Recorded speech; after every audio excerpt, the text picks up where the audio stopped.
Акция «Жълти стотинки» вече има много последователи и във Варна. Децата от десетки училища и детски градини в продължение на месеци заделяха от джобните си парички, за да помогнат на свои връстници, които се нуждаят от помощ.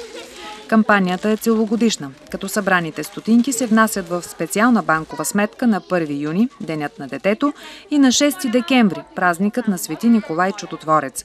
Преди 3 дни в кампанията се включиха и мълчуганите от варненската детска градина Синчец. Те научили за акцията късно, но са решили да участват в нея и занапред. Защо ги събирате тези стотинки? За да купим апаратури за децата, които се нуждаят от тях.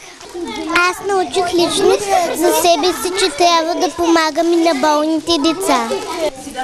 Искам да ги използвам за децата, защото искам да са здрави и да ги пазим много. Марияна Василева е една от съмишлениците на акция «Жълти стотинки» във Варна. За първи път се включва в кампанията през миналата година.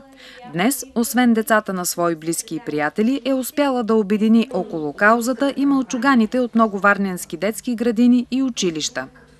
Децата приеха много радушно, много истински тази идея. Те я прегърнаха, защото разбраха, че те помагат на свои другарчета, на свои приятели, които са в беда, които са болни и имат нужда от тяхната подкрепа, от тяхната усмивка. Тази инициатива учи децата да бъдат съпричастни, да бъдат толерантни, да бъдат добри, да знаят цената на помощта, която е дадена на време. С благотворителна разпродажба на картини в акцията се включва и Росица Георгиева, собственик на една от варненските галерии. Искам да покажа, че хората могат да си помагат по всякакъв начин. Стига да искат да си помагат. Няма никакви граници, никакви ограничения как, с какво, кога и как ще го направят. Помощта е безценна, когато е оказана на време. Доказателство за това са купените инхалатори, реанимационни маси за новородени за 2 болници в София и апаратура за неонатологичното отделение в Добрич.